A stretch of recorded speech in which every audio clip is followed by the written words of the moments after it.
I'm going to say a few things about the notion of creative normativity as it has been introduced or discussed by Georges Canguilhem. I find this notion very fascinating, but it also kind of boggles my mind. So I think there's also a lot of maybe open questions even today to be discussed on this topic. I'm not going to define this notion just yet because this is going to take some exposition. But for now, I just want to say or give an outline of my talk.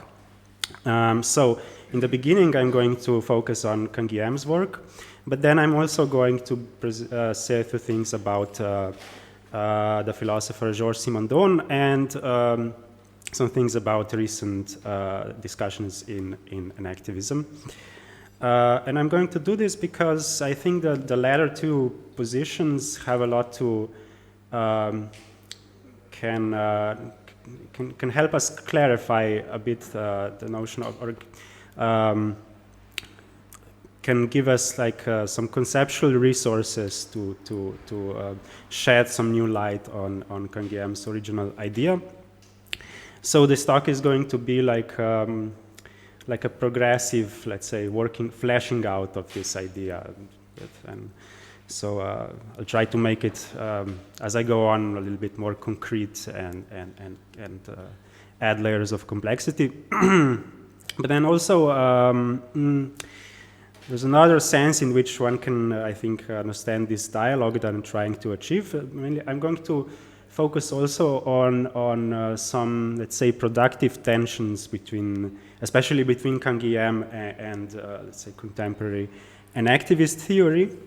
And here I think that there can be like a really nice two-way dialogue because on the one hand, I think that enactivism provides some concepts which maybe give some clarity or we can work out his Canguilhem's ideas in more detail, but also I think that Canguilhem sort of presents a challenge to enactivism and maybe pushes enactivism maybe a little bit further down the line of his line of thinking.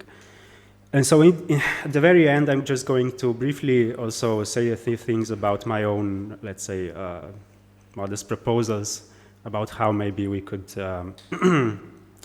expand the enactivist framework somewhat.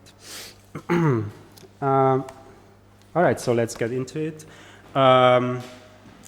As I said, the notion of creative normativity requires some exposition, so we might do well to say a few things firstly about the idea of vital normativity and maybe even about the idea of normativity in general.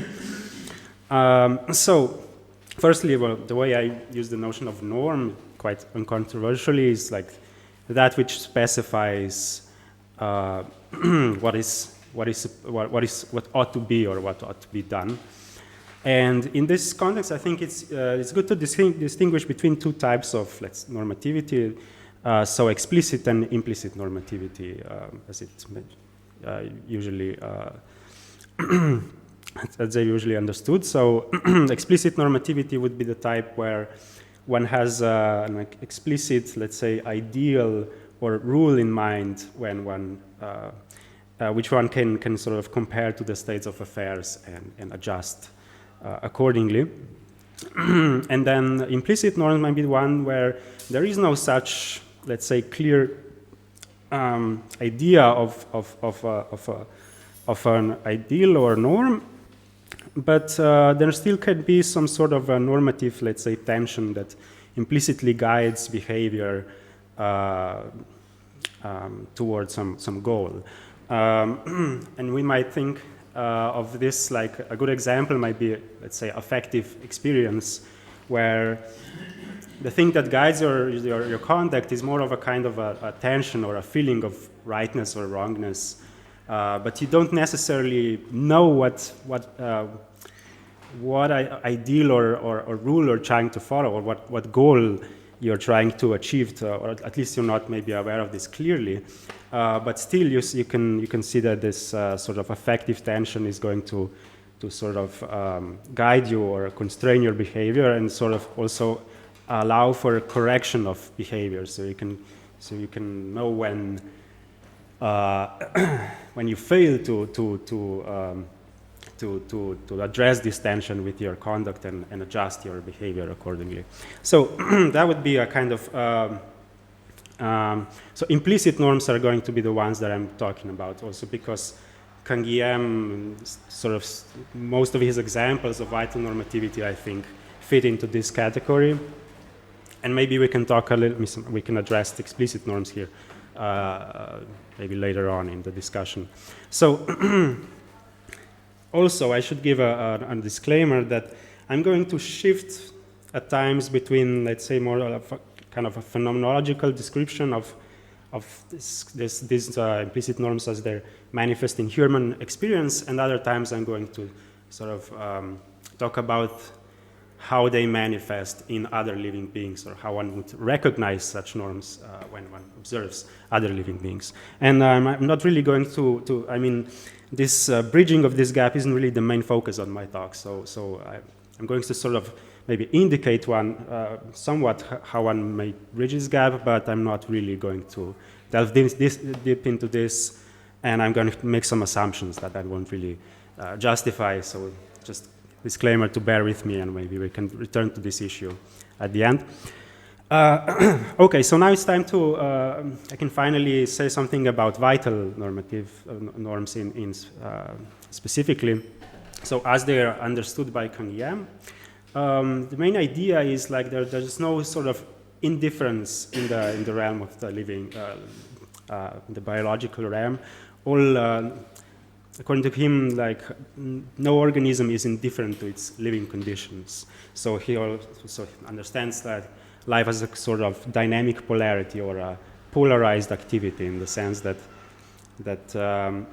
living beings sort of discriminate between good and bad conditions, and that sort of drives their behavior.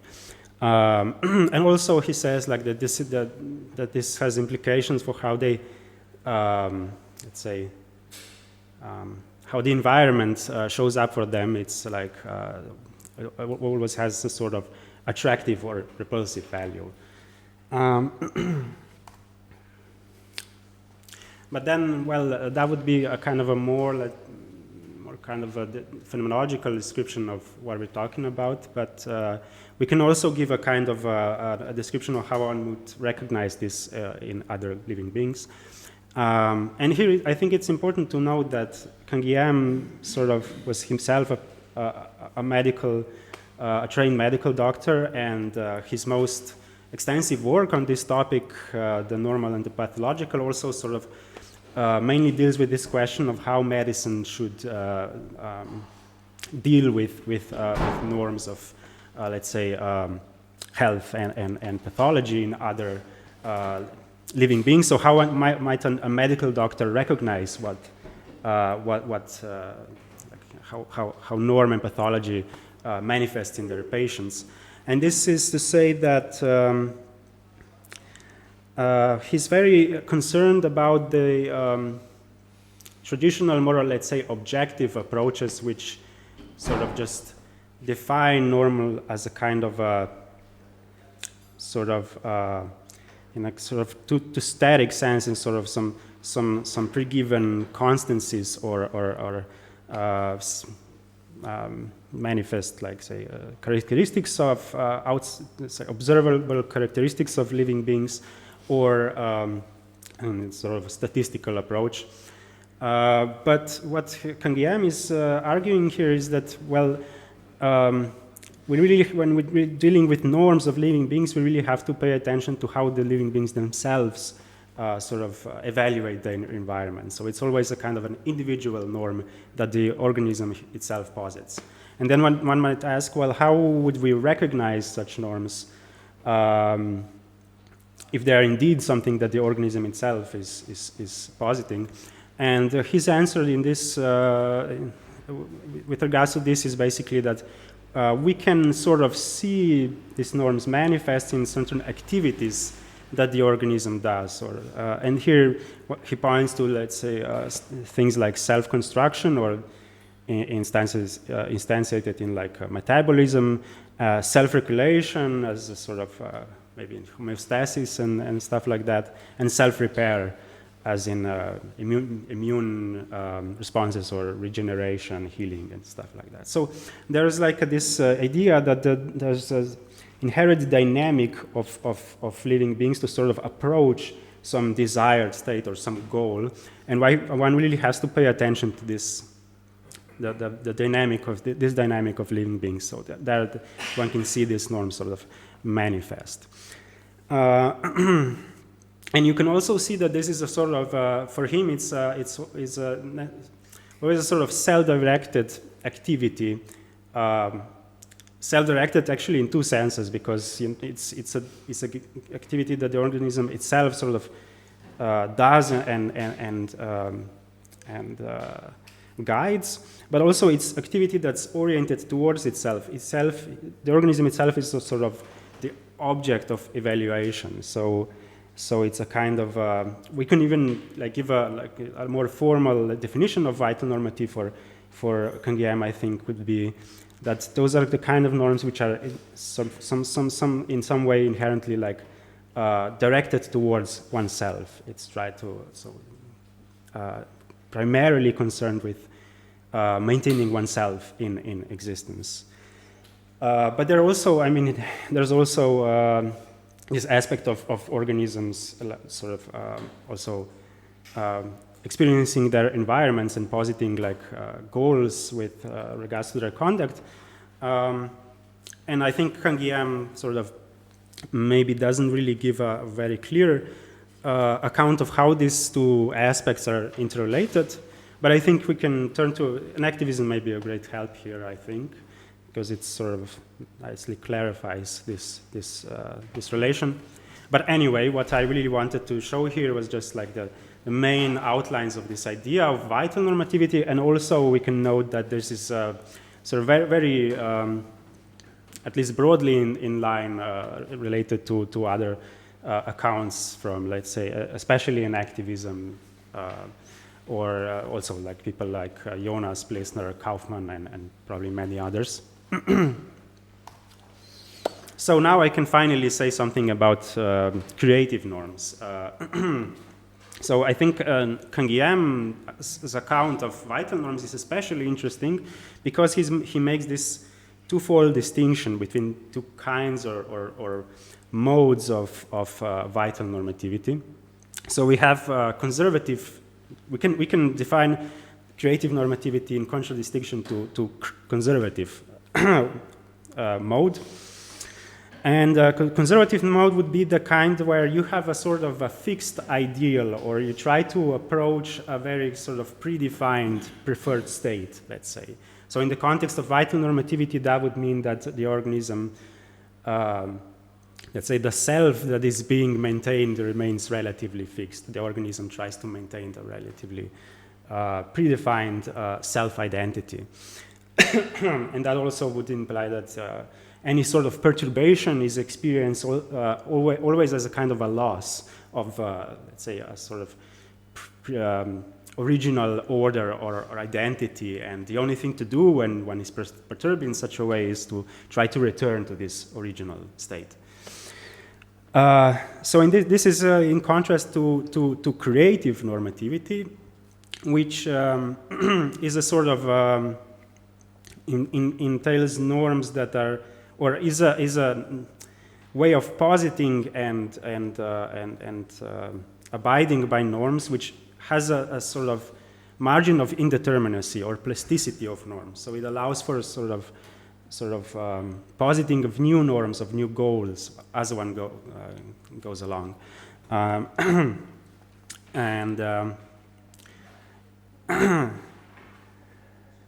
I think it's nice. It's also like telling this phrasing. I sort of like when he says that those are kind of norms that are oriented towards the future, or they have a propulsive value or something. But this phrasing may also be somewhat misleading in the sense that when he says that they're oriented toward the future, he doesn't simply mean that you have like sort of an organism that predicts what's going to happen in the future and sort of regulates itself according to what it sort of expects is going to happen in the future. Because this is also, I think, can be also a factor already in conservative normativity, as insofar as one predicts something to sort of maintain a fixed identity. And also like this, so this would, the orientation toward the future would be a sort of awareness of this open-endedness of norms, or being able to posit new ones. And then the idea of propulsive value mustn't be conflated with sort of being sort of, what's the word here? Attracted towards something as opposed to repulsed, or like this shouldn't be conflated with approach behavior as such, because this is also something that can be very readily manifest also in conservative norms. But it should be understood as a kind of, Canguilhem speaks of this like the inherent daringness of life, or sort of active experimentation with norms, and sort of putting one's norms to the test by seeking new situations when one might establish and sort of enact, enforce them, and also by sort of changing those goals in new circumstances.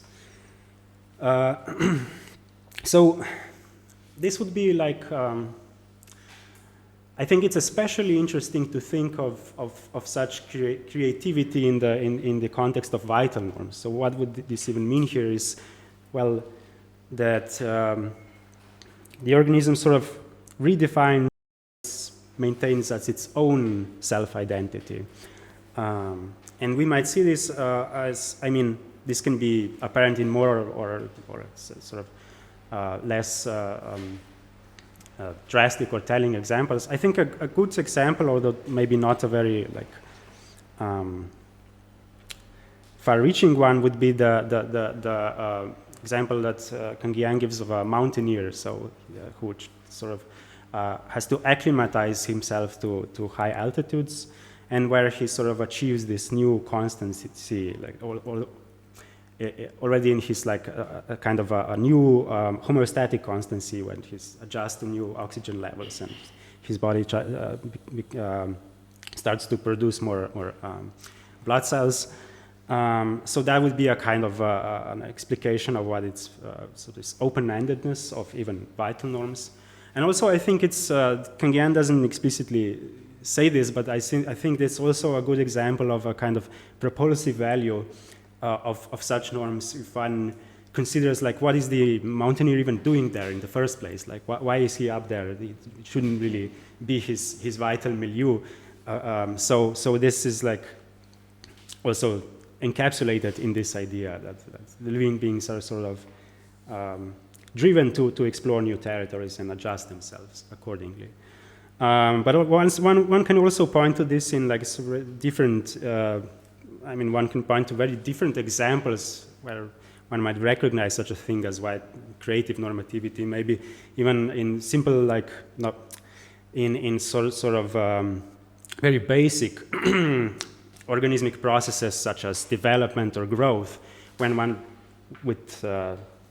can see that like even what the metabolism is sort of self-constituting in the case of an embryo is very much different than what is constituting as in the case of a grown organism. So there has to be some change in respect to what the self in self-maintenance or self-construction is in this case.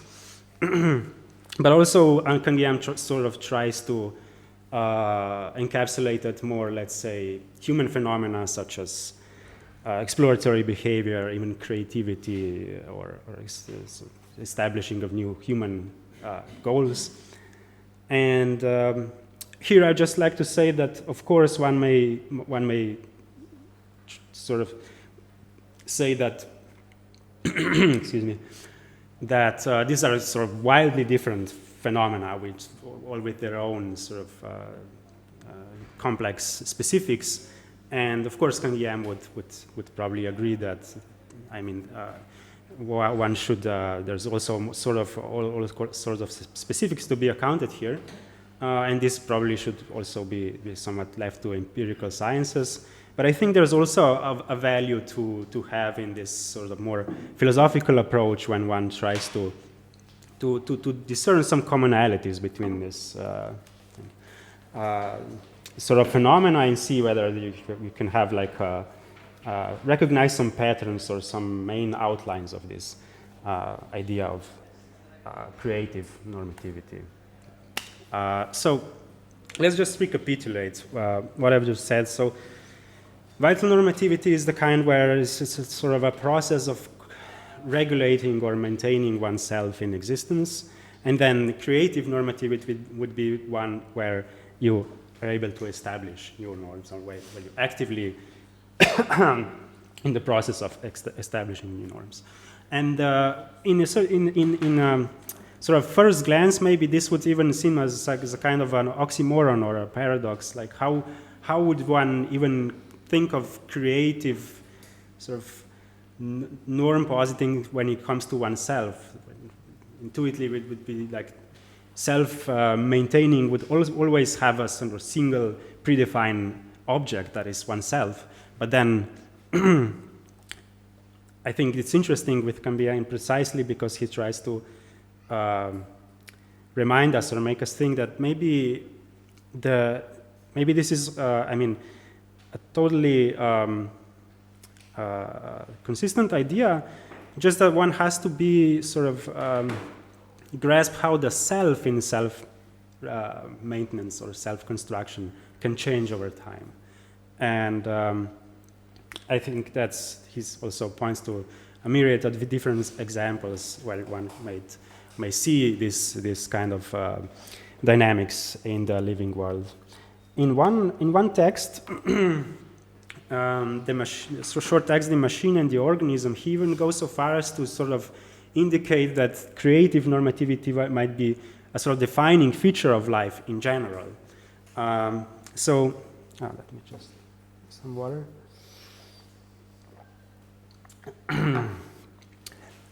So this text is sort of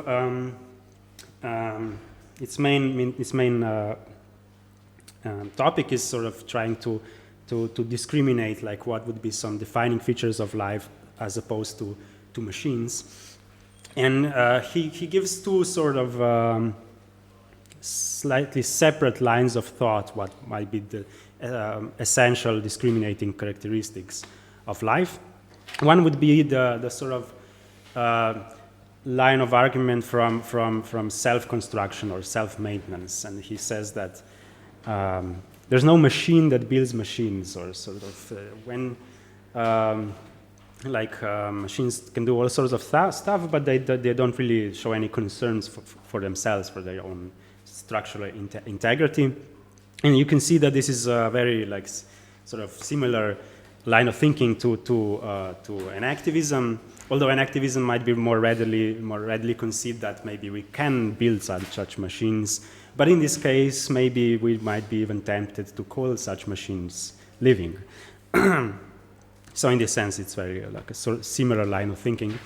But then Canguilhem also gives like another sort of line of thought of how what is specific to life, which is related to what I've just been saying. So this that life is sort of inherently allows for sort of positing of new norms, of new identities of itself. And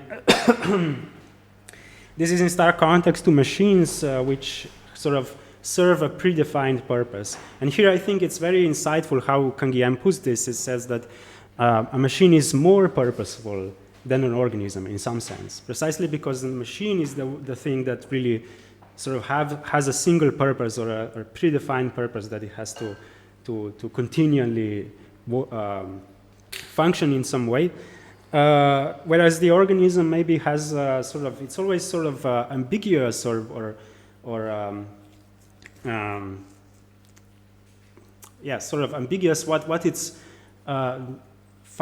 what its goals or norms actually are, maybe because it has too many of such goals or conflicting ones, or it's always sort of has a potential to reorient itself and posit new ones. And in this sense, you can see that, well, maybe purposefulness in the very in its most, let's say, clear-cut or readily apparent manifestation is precisely the property of machines. And here, it's interesting to point out also that, like, how Canguilhem provides like a formal definition of machines, where he says, like, it's a sort of a physical system which a physical structure which sort of transforms incoming energy into work that it does on environment.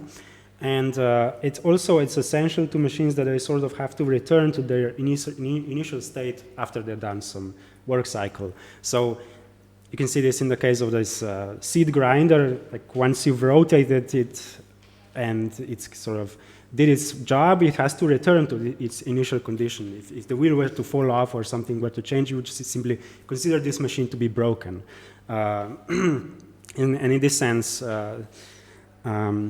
this is in stark contrast to organisms who sort of change their structural properties continually.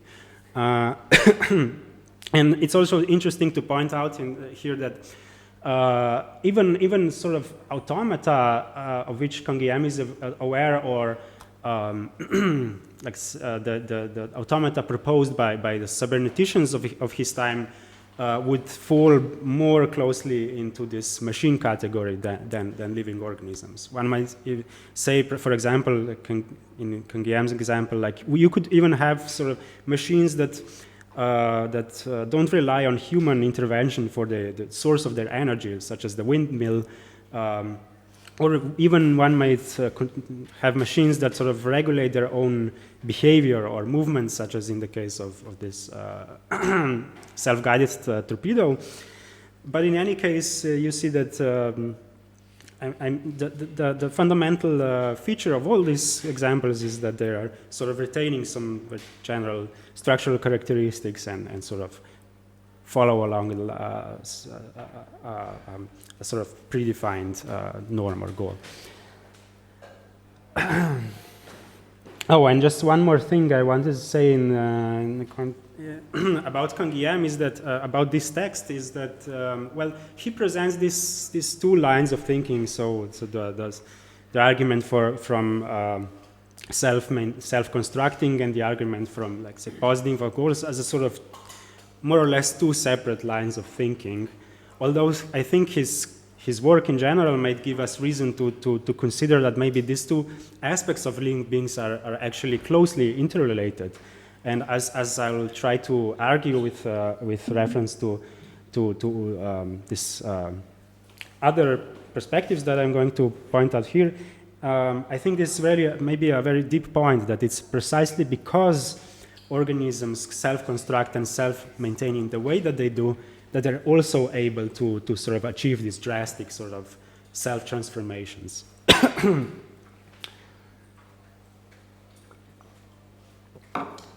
How am I doing on time? I think we have 20 minutes. Oh, good. So I'll say some brief things now about Simondon, or how he might offer some conceptual frameworks were relevant in this context. So the first thing I'd like to mention is this idea of metastability. And of course, this concept is not original to Simondon. It's been present for a long time in mathematical physics, or its branch that now is commonly known as dynamical systems theory, where the idea is very general. So metastable systems would be the kinds which have multiple stable stable equilibria, or that's basins of attractions, as opposed to, let's say, simple stable systems such as a pendulum, which also, however you perturb it, it's always going to end up in the same position, so this vertical line. And so a good example, a very simple example of a metastable system would be like a ball rolling down a sort of hill that has many, let's say, basins, where you can sort of plot these graphs as a sort of potential energy in the vertical direction and sort of a ball's position in the horizontal.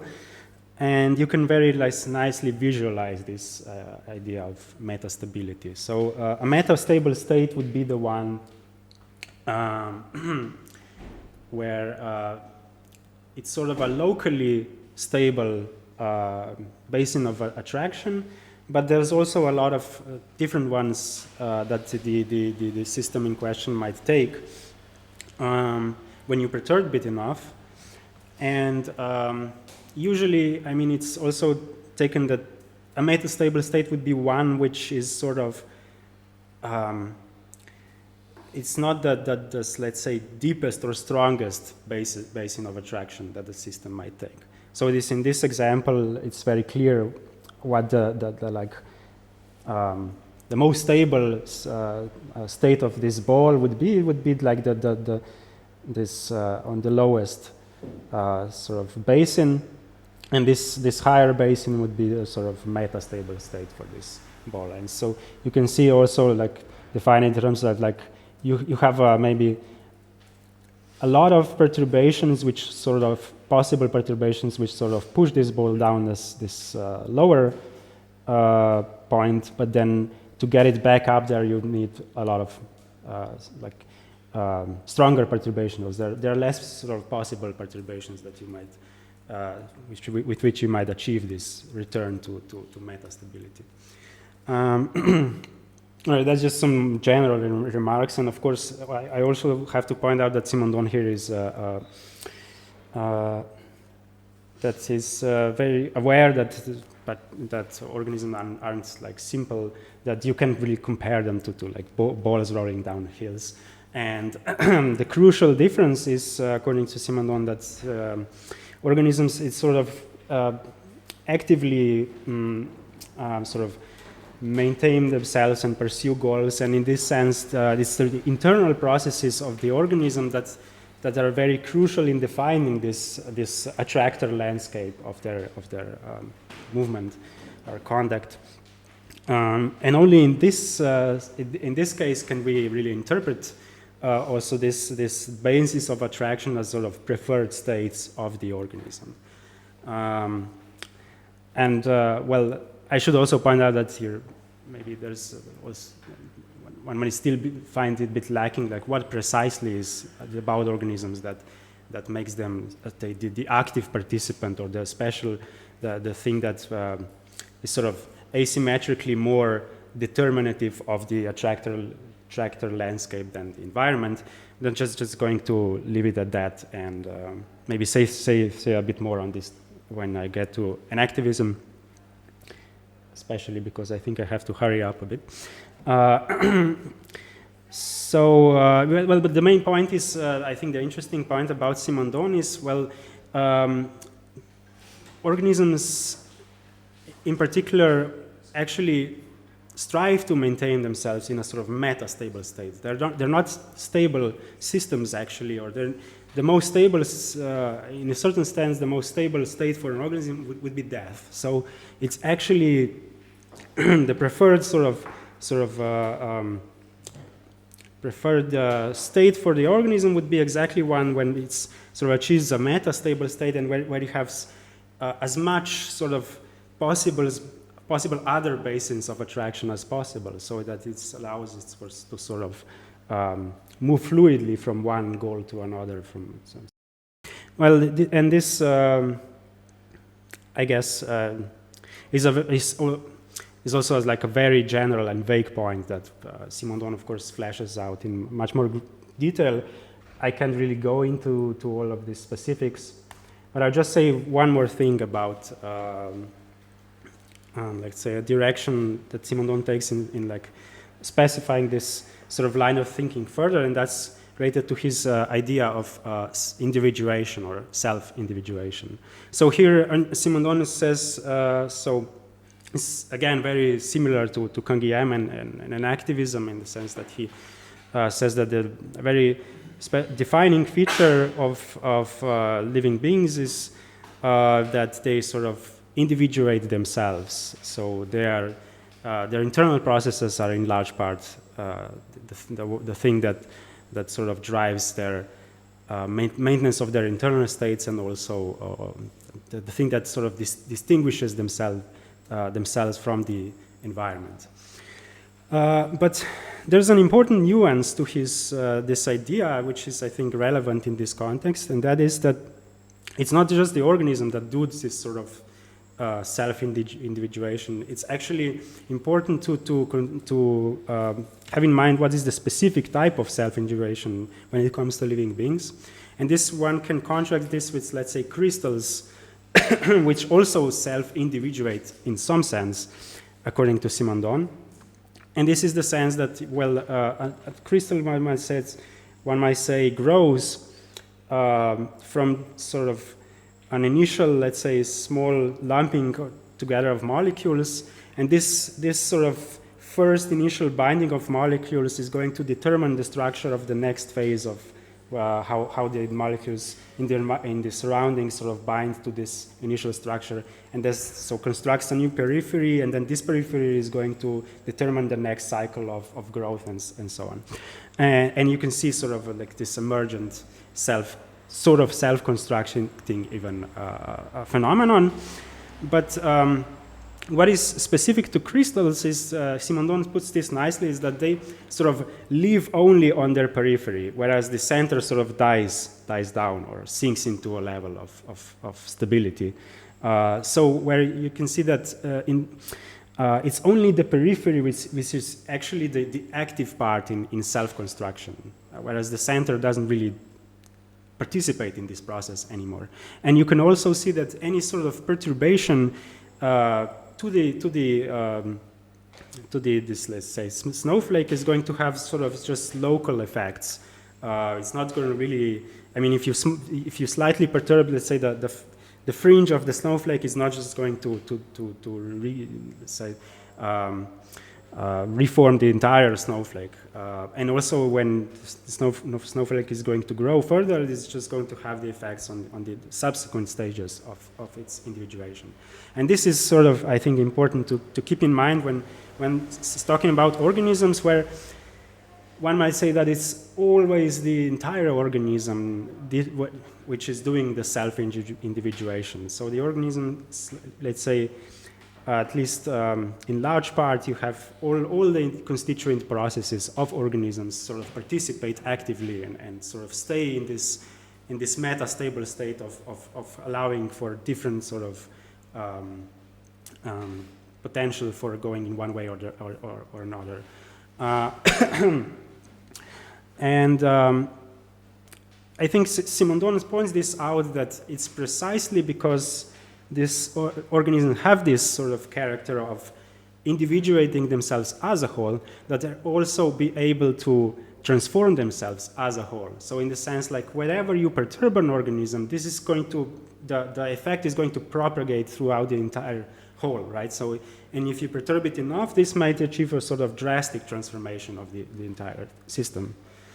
So I just want to sort of build on this intuition. I mean, this is more of an intuition than a worked out theory. I think Simondon goes much further to sort of explicate this, but I'm just going to leave it at that. And I'm just going to say that, of course, even Simondon, I think, sort of lacks a rigorous conceptual apparatus to specify, like, what is the precise structure and dynamics of this sort of process that he's talking about.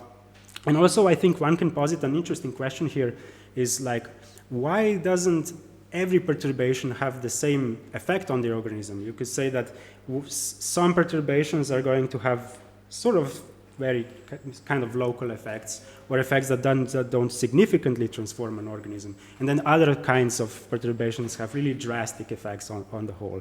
So I think a good sort of explanation or explication of this these dynamics will also has to sort of give an account of the different types of perturbations that the organism can undergo, and which type really has more weight or pushes the organism in a really drastic sort of self-transformation. And so here I'm going to conclude with some discussion of enactivism, and I'm going to just briefly. Oh, damn! Yeah. All right. To be very brief, so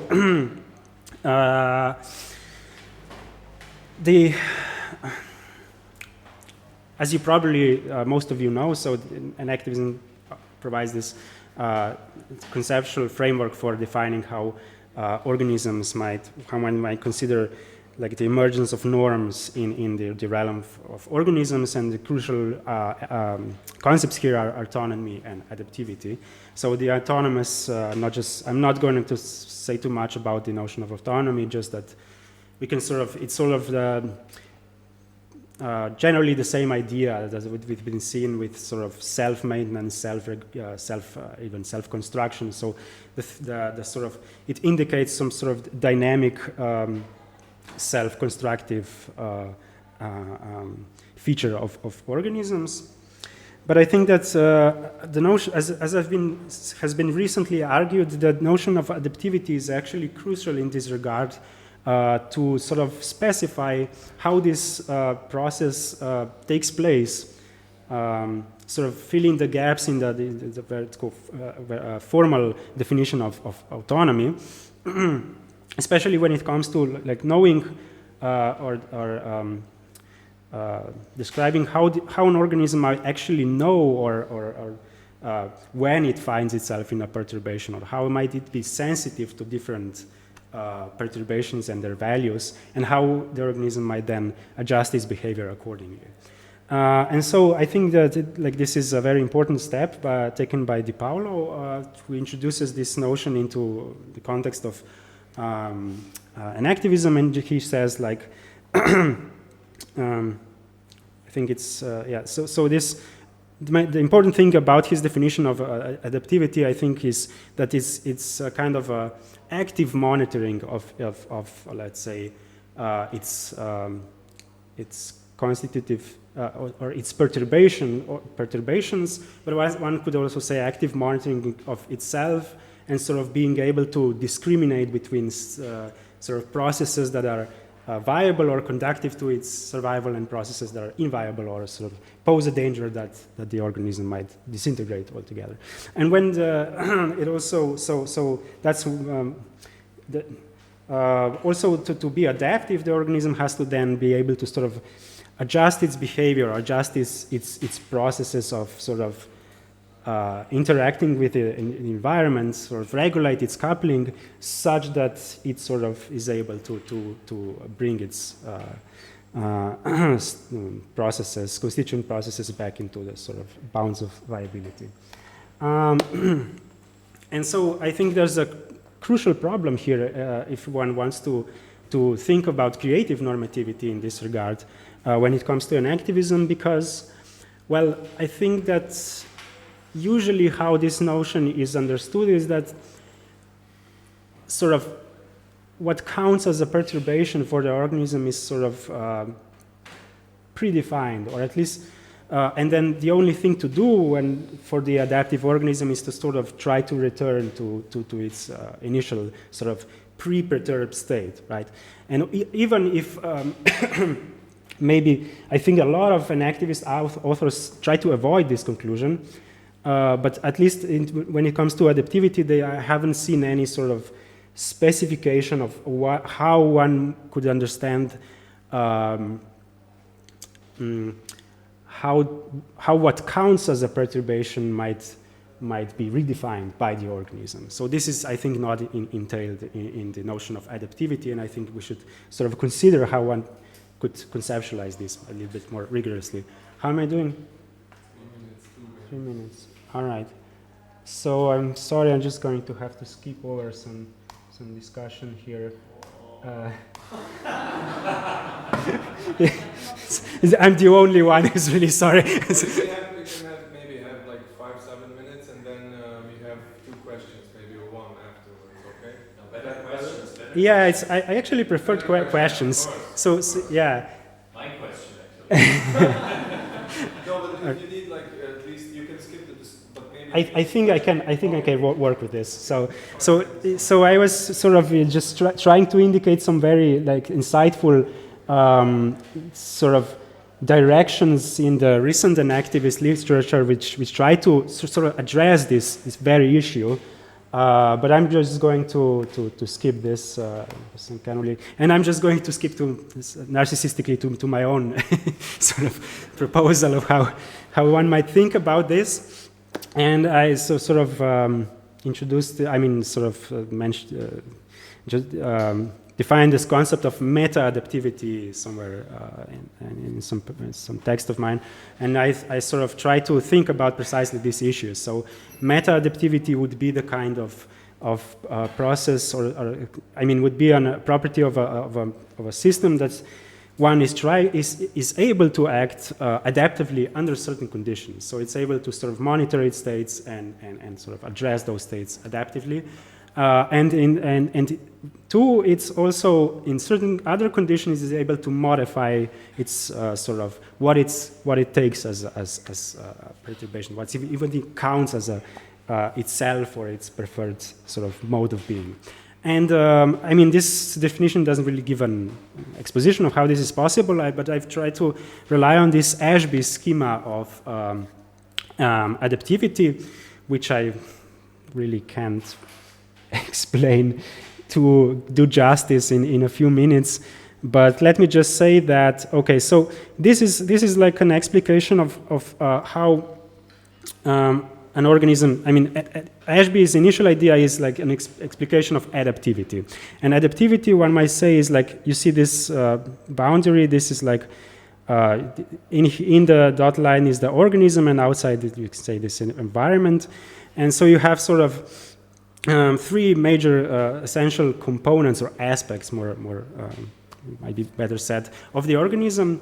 One might be those, this indicated by E, those are the essential states or processes that the organism is trying to maintain.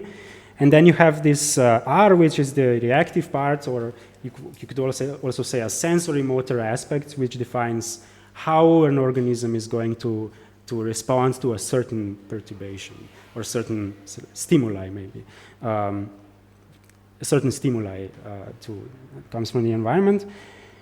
And then you have also this S, which stands for a step mechanism, or one could also call this like a regulatory aspect or component of the organism, which sort of, his job is to monitor this sort of internal states and sort of be able to discriminate between viable and inviable ones. And when the states are inviable or like outside this, so when they are inviable, it's also its job is to sort of perturb the sensory motor system, sort of to achieve a sort of a new kind of coordination of how the organism is going to act on its environment and respond to perceptive stimuli. And so you can see that like when you have this sort of structure, this organism is going to act adaptively, so it's sort of at least try to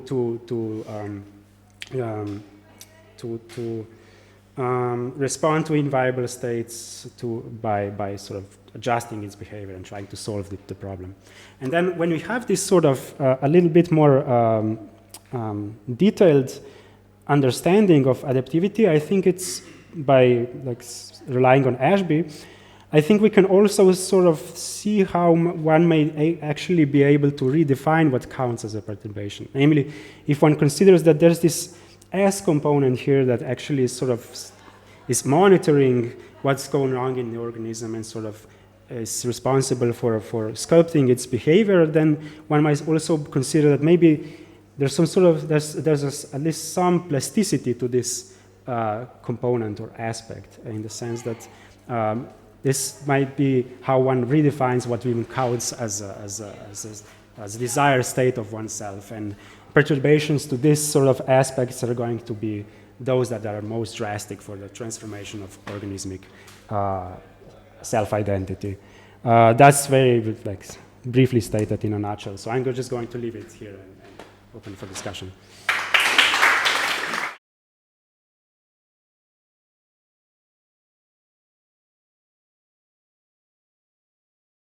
Now for a short discussion, okay, let's start with the idea, who's first, and then Gilbert and oh my god. Thank you. Thank you. I really enjoyed it. I think you are into something that's very interesting. Very stimulating ideas. I think I'm working on something different, but we'll see after my talk also. So one risky way of understanding Ashby's diagram is a kind of paradox of normativity. We're here about normativity, right? So if I can change the norms at any time, what is the normative authority of the norm, right? This is something that's, it's very difficult to. We all want to be super free, but total freedom is just like nothing. So this, what is this middle ground in between me being able to change all my norms freely and creatively, and these norms being norms? And another problem, if you go back to Ashby's diagram, is that the essential variables are, in Ashby's example, are coming out of the biological kind of infrastructural needs, like food, energy, oxygen, whatever. And the brain is doing nothing but, which is kind of get super complex, satisfy those constraints. But the idea that I've been working on all my life, and it's well expressed in Sensory Motor Life, but also my thesis and other papers, is the autonomy of behavior is one in which what you're proposing can happen, because the essential variables are emergent. It's not the underlying metabolic needs that are going to be satisfied by behavior organization, my psychological identity, which might or might not fully map into my biological needs. I might be a smoker, that's killing me, but that's part of my identity, and I'm gonna try to. And there are different speeds of change. So since my behavior is shaping my identity, but at different speeds, my identity, I can change my norms because they are emergent from my behavior, and you have circularity there that could satisfy your example. But I'll try to move out of these kind of diagrams. But yeah, I don't know. I have to have someone else to talk about, just comments on it. No specific question. Maybe how you would face this challenge of the normativity. Yes, that's a very good point. I mean, I've been sort of grappling with this issue as well. So one way I would think about this is, of course, I mean, even when one observes how, so if you take like pain as a sort of indication of some this adaptive process, it's very clear that you cannot really redefine it. You can't make pain into something pleasurable. It's very, so in this sense, what I'm trying to say is that there are obviously in concrete organisms there isn't total freedom to sort of adjust any sort of what one takes for that essential process, but there's also a lot of plasticity. Even with pain, it's sort of there are circumstances when one doesn't feel pain because sort of other affective processes override it. So that's something I've been grappling with, and I would say that the issue with the fundamental issue with normativity, I would say, is that maybe I would go in this direction that it's actually, well, you do have sort of a lot of freedom with how you change what you take to be your essential state. But you don't really have the freedom to I mean, this is a sort of risky process. You can sort of break down immediately if you're just going to make a painful experience a pleasurable one, as in maybe in addiction. It's sort of, so you're quickly going to disintegrate or have large issues. So it's this sort of balancing out of how much you're able to actually change what you take to be your essential states, and how the actual reality of your conduct is going to sort of push you back into ground you into actually what you actually be able to sustain as you work. That would be, I hope I was Okay. The larger discussions will wait till lunch, so we'll go to the second question by Gilbert. Yeah, very shortly, so thanks a lot. It's stunning. I see what I urgently have to read, what I didn't read when I was in Paris 20 years ago. And I just want to somehow question the use of the term adaptivity, actually. And I think it comes from Ezequiel's work. I mean, I remember that he was nagging me about missing this. And to me, it brings into this whole thing a very representationist stance, and it actually misses the whole point of enactivism, which is that everything is enacted together always. So Barella talked about reciprocal specification, so we don't have an environment. We never have an environment. We have only everything together in this entangled functioning, in this, I would even say now, rhizomatic functioning. And I would say that from this whole interesting fertile brew of French thinking in the 60s, Deleuze got something very right, actually, because he doesn't do this, you know. I mean, it's less a critique of what you do. It's more a critique of like, I just realized that this is something I would say I would need to talk about, the use of this word. I think it's actually unhappy to use it. Yeah. I mean, I think there's a lot to think about in what you just said, but I mean, my sort of line of thinking was also in your direction. That's there's a lot of mutual specification that is captured by the notion of adaptivity, but I also sort of wanted to retain what is, I think, important in this idea that, of course, we sort of have we can have some sort of mastery of how to maintain ourselves in existence by sort of positive voice and sort of being clever about navigating our environment. So that's, I think, something that, of course, enactivity is a very vague concept. Of course, you don't have to get into the nitty-gritty detail and specify what's actually going on. And when you do that, you probably have to abandon these sort of simple schemas that I So yes, definitely. Simple response. Thank you. One short question. Okay. Maybe give it to Conor because Rimosh has the ability to ask. Well, I cannot promise.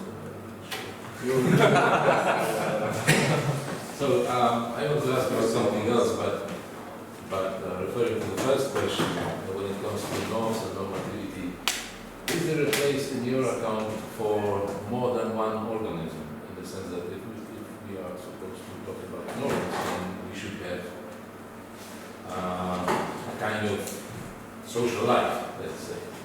And so this is a specific perspective because I am partly located still in the enactivist, let's say, paradigm, and the other part of mine is placed in social ontology and this kind of stuff. So from the perspective of social ontology, if you speak about norms and you read stuff like Bicchieri and this kind of theory of norms and normativity, it's like crucial to start from groups, not individuals. So this is one thing. So is there a place for groups in your view? And is there a place for sanctions? Because one of the things that, from the perspective of these people working in social ontology at least, one of the things that make norms really norms is sanctions. That you need to be faced with sanctions if you violate a particular norm. So does it make any sense in the context of your work? Yes, that's an interesting question. That's actually why I was trying to be clear that I'm going to talk about implicit norms. And in this context, I would say that there's sort of a different. I wouldn't want to say that here sanctions are essential, or at least not sanctions in sort of intersubjective way. We could say that the environment sanctions you into something, in some sense, but it's you really who's going to sort of feel the tension or the feeling of rightness or wrongness. But this is, of course, something very different from the norms in terms of like linguistic norms or intersubjective norms. What I would say is that, yeah, I'm not really sure how you could bridge this whole layer of complexity, and there's all sorts of issues here and interesting things. But I would say one thing that I think what I'm really trying to do here is also some sort of get into the conditions of possibility for getting some ways, getting to the intersubjective level. It's sort of, even organisms in themselves have to be sort of positive of some kind of norms in order to understand what even a sanction means, right? So how, in this sense, maybe, and also in the sense that already in, let's say, human development, of course, the enculturation is going to play a huge part, but I'm trying to maybe sort of give an account of this plasticity of this mold, which is going to be molded by culture. So you see that, so the organism has to be very plastic in order to really even enter into culture, and that is, I think that's what I'm trying to. So that would be one way in which we actually be try to relate this. Okay, I think I have to stop here.